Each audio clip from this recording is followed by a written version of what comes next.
आपल्या तोंडली गावामध्ये आज च्या कार्यक्रमाला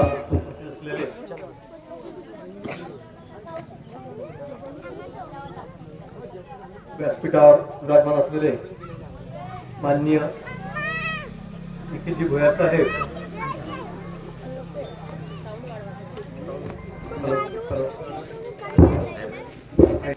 तसेच सौद्घाटक म्हणून लाभलेल्या किरणताई चिंचोरे मॅडम,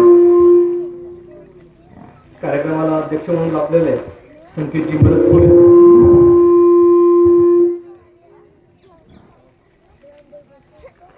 तसेच व्यासपीठावर विराजमान असलेले आपल्या गावचे उपसरपंच रामपालजी धांडे सरपंच मॅडम, तसेच अरुली गावच्या सरपंच मॅडम, आमचे मित्र प्रशांत भाऊ, तसेच व्यासपीठावर विराजमान असलेले अन्य मान्यवर आणि सर्वात स्पेशल तुमच्या शाळेच्या प्राचार्या मुख्याध्यापिका घुर्डे मॅडम आणि जाधव सर आणि सर्व आपण तोंडली निवासी,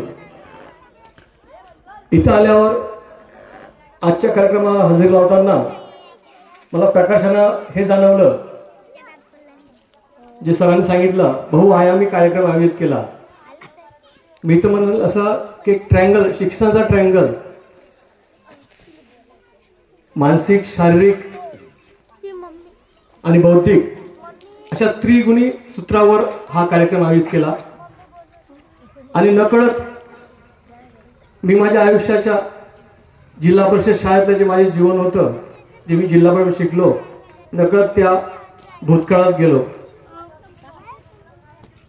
ते प्रदर्शनी बघितलं, छोट्या छोट्या मुलांनी तिथे उभे केले, त्यांना काही सांगता आलं नसेल, परंतु त्यांनी स्वतःची जिद्द, चिकाटी आणि डेअरिंग, त्याला भविष्यात तो कोणत्याही प्रसंगाला समोर जाऊन आपली विचारशक्ती तो सर्वांसमोर मांडू शकतो. खूप छान छान प्रयोग सादर केले. त्यानंतर नाणी प्रदर्शनी घे. नाणी प्रदर्शनीमध्ये मी तर असं म्हणेन की मी स्वतः 400 वर्षापूर्वी मागे गेलो. त्या 470व्या वर्षात पुराणं एवढं जुनं नाणं जेव्हा मी हाताळलं किंवा त्याला स्पर्श केला, तर असं अनुभूती आली की आपण एवढ्या वर्ष एका सेकंदात मागे गेलो. ही अनुभूती प्रत्येकाला आली पाहिजे. ज्या मॅडमनी आपल्या गावाच्या विकासासाठी, जे विद्यार्थी घडवण्यासाठी केलेलं आहे, ते त्यांच्या शैक्षणिक जीवनामध्ये त्यांनी जे काही कृती केली तुमच्या विकासासाठी, ते नाणे प्रत्येकाने ते बघायला पाहिजे. नाणे की किती वर्षात जुनं नाणं होतं. आपला इतिहास आता वर्तमान काळाशी आपला भूतकाळ हा कसा जोडला गेला, का महत्वाचं आहे, त्याकरता आपण नाणे बघणे गरजेचे आहे. तुम्हाला माझ्या जीवनातली एक मी आठवण सांगतो. नाणे गोळा करताना मी माझ्या बाल्यावस्थेत नाणेबद्दल खूपच उत्साही होतो. कोणाकडे जर असं वेगळ्या चित्राचं किंवा वेगळ्या डिझाईनचं नाणं दिसलं किंवा जे स्पेशल त्याला टाकसाळीमध्ये वेगळ्या डिझाईनमध्ये नाणं आलं, तर ते माझ्या मित्राकडे कोणाकडे दिसलं, समजा 50 पैशाचं 1 रुपयाचं नाणं असलं, ते माझ्या घरून मी त्याला 1 रुपया देणार आणि ते नाणं मी स्वतःजवळ ठेवणार. अजूनही ते नाणे माझ्याकडे आहे. म्हणजे हे नाणे माझ्या जीवनाची जुळून होते. नंतर गेलो आम्ही पक्षी प्रदर्शनी, पेंटिंग प्रदर्शनीमध्ये. अतिशय सुंदर रेखाटन आणि रंगकाम केलेलं पक्षी प्रदर्शन आपल्या तोंडली गावामध्ये बाळांनी स्वतःच्या हाताने पेंटिंग केलेलं प्रदर्शन आहे. जणू ते एक एक पक्षी बोलत आहे असं ते दिसत आहे की ते आपल्याशी बोलत आहे. त्या पक्ष्यांचे माझं नातं असं आहे की मला छंद आहे पक्षी फोटोग्राफीचा.